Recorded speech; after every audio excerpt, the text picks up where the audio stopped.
Hello George, thanks for joining us today. All right, mate. Could you educate the public please on what these are? I'll try my best. Anyway, as you can see here, this is the biggest energy from waste site in Western Europe. It burns 1.1 million tonnes of basically shit a year and creates 1.1 million tonnes of carbon dioxide. So household waste? Sorry? Is it household waste? It's household waste, yeah. It originally was supposed to come in pallet form, then Mr. Ratcliffe and his wise business sense decided no, that was no good, we'll just bring it in on trailers and trains. 24 hours a day, 7 days a week, the shite comes in for them to burn. They generate electricity, was for his power plants and everything else, but it actually emits 1.1 million tonnes of carbon dioxide, as well as all other kinds of garbage. So the next stage is they're going to put, in their wisdom, the government are going to put a carbon catchment plant here right next to this unit, which will be virtually the same size as this, to then pump out 1.1 million tonnes from here, plus all the other carbon in all the other facilities that are on this pipeline. The carbon's mixed with a gel, and then it's going to force down a pipeline right out through the point of air and out into the Mersey estuary, into the old oil and gas fields in the Mersey, which are owned by a company called ENI, an Italian company. Once all of them oil fields are full with carbon, or carbon that they catch in the gel, the lid will be put on and it'll be sealed for life, as they say. The problem is, once that's sealed, that's it for them. They don't care. If it leaks, it's down to you, me and every other taxpayer in Great Britain to actually do that. And our grandchildren? And not only us, it's not only you, it's your children, your grandchildren, your great-grandchildren. Because if it leaks, and studies show that it actually leaks, there's seismic problems everywhere. And if it leaks into the Irish Sea, it'll wash up on the coast of North Wales and the Lake District, two really beautiful places in the world, never mind the UK. So who's going to look after all of that? So what sort of smells are we getting from this? From this plant, we get real bad, how can I say, rotten rubbish smells. It's bad for your smell, it's bad for health. We actually reported them to the Environment Agency on, we were off over Christmas, so it would have been about the 31st of December or 30th of December. We had to ring the Environment Agency to complain about the smell.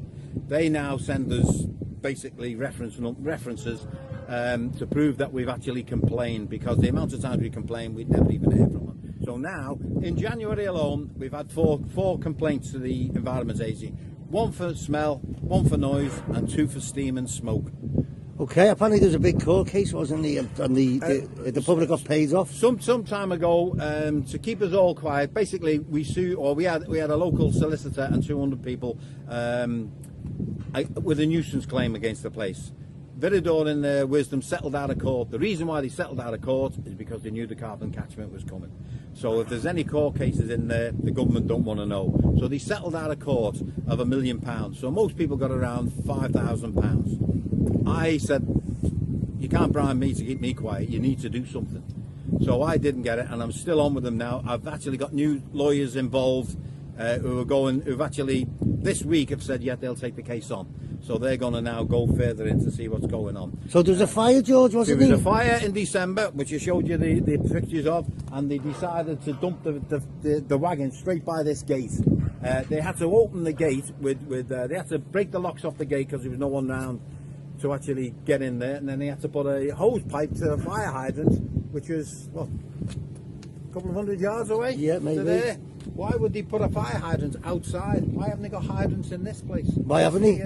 Exactly, you tell me. You haven't got any hydrants? From what we can gather, they didn't do that. And then, what they did, once the fire was extinguished, the fire brigade were about 4 hours, they then decided to park the truck where them green ones are. And all of these trucks that come in with the rubbish have got a hydraulic platform. So they pushed all the rubbish out into where them green wagons are. And then it was left for 2 days for the local people and the businesses in the area to smell all that crap. Carbon catchment is actually banned in Japan. The Yanks don't want it. They realise it's a complete non-entity. It doesn't work.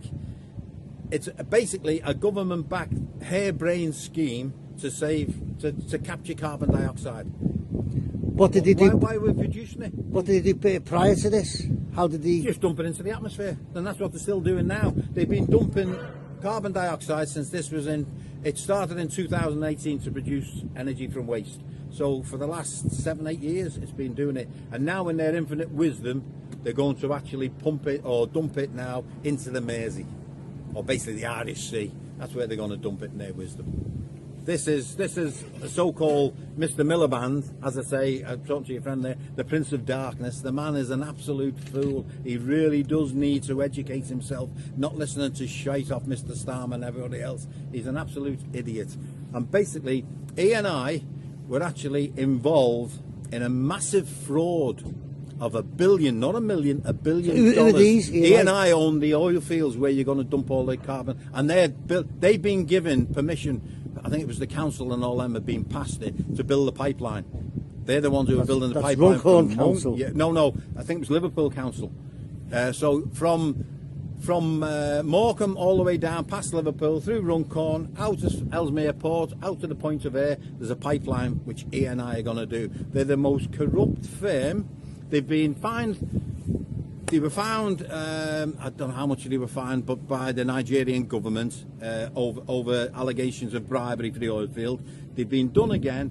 They've been convicted of greenwashing diesel in Italy by Greenpeace. This company is completely corrupt, and how can they be given of our government this pipeline?